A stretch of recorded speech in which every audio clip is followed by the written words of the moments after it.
ज्योतिर्लिंगांना शिवाचे प्रतीक म्हणजे शिवाचे रूप मानले जाते। ज्योतिर्लिंगा शब्द मोडला तर पहिला शब्द ज्योती याचा अर्थ तेज असा होतो आणि दुसरा शब्द लिंग म्हणजेच भगवान शंकरांचे रूप दर्शविणारे स्थान असा होतो। ज्योतिर्लिंगांना शिवाचे वेगळे रूप मानले जाते। भगवान शंकर सर्वांनाच प्रिय आहे। हिंदू धर्मात पुराणांनुसार शिवलिंग ज्या 12 ठिकाणी स्वतः प्रकट झाले तेथे शिवलिंगाची ज्योतिर्लिंगाच्या रूपात पूजा केली जाते। आज हेच 12 ज्योतिर्लिंग आपण बघणार आहोत। नंबर 1, देशातील पहिले ज्योतिर्लिंग सौराष्ट्र गुजरात येथे आहे। अरबी समुद्राच्या किनाऱ्यावर वसलेल्या ज्योतिर्लिंगाचे नाव सोमनाथ ज्योतिर्लिंग असे आहे। पुराणानुसार प्रजापती दक्षाने चंद्राला क्षयरोगाचा शाप दिला तेव्हा याच ठिकाणी चंद्राने महादेवाची पूजा केली आणि शापापासून मुक्ती मिळवण्यासाठी तपश्चर्या केली। या ठिकाणी स्वतः चंद्रदेवाने ज्योतिर्लिंगाची स्थापना केल्याचे सांगितले जाते। नंबर 2, दुसरे ज्योतिर्लिंग आंध्र प्रदेशातील कृष्णा नदीच्या काठी श्रीशैलम पर्वतावर स्थित आहे।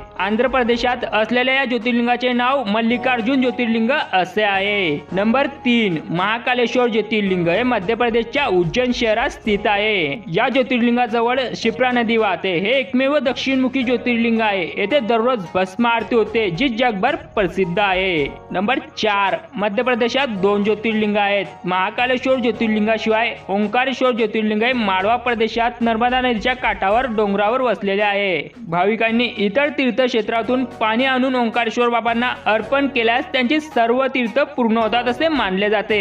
नंबर 5, केदारनाथ धाम हे 4 धामांपैकी एक आहे जेथे केदारनाथ ज्योतिर्लिंग आहे। हे ज्योतिर्लिंग अलकनंदा आणि मंदाकिनी नद्यांच्या काठी केदार शिखरावर वसलेले आहे। हे भगवान शंकरांचे घर देवभूमी उत्तराखंड मध्ये स्थित आहे। नंबर 6, महाराष्ट्रातील थंड हवेचे ठिकाण म्हणून ओळखले जाणारे भीमाशंकर ज्योतिर्लिंग।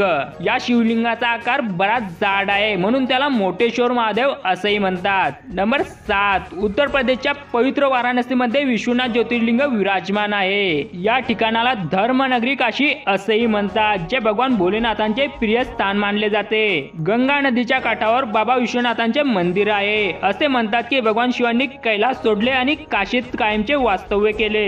नंबर 8, महाराष्ट्राच्या गोदावरी नदीच्या काठावर त्र्यंबकेश्वर ज्योतिर्लिंग वसलेले आहे। काळ्या दगडांनी बनलेल्या या मंदिराबाबत असे मानले जाते की गौतम ऋषी आणि गोदावरीच्या प्रार्थनेवरून भगवान शिवांनी या ठिकाणी वास्तव्य केले।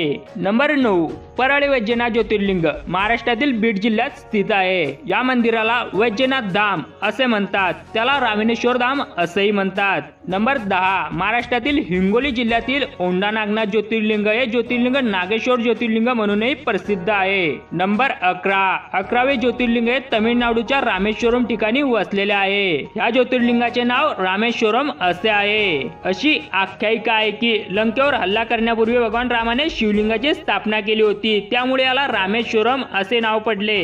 नंबर 12, महाराष्ट्रातील 5वे आणि भगवान शिवाचे 12वे ज्योतिर्लिंग हे संभाजीनगर जवळील दौलताबाद येथे स्थित आहे ज्याला घृष्णेश्वर ज्योतिर्लिंग असे म्हणतात। मित्रांनो, तुम्ही जर का महाकाळाचे भक्त असाल तर कमेंट मध्ये जय श्री महाकाल असे जरूर लिहा आणि व्हिडिओ आवडला असेल तर व्हिडिओला लाईक, शेअर आणि चॅनलला सबस्क्राईब करायला विसरू नका।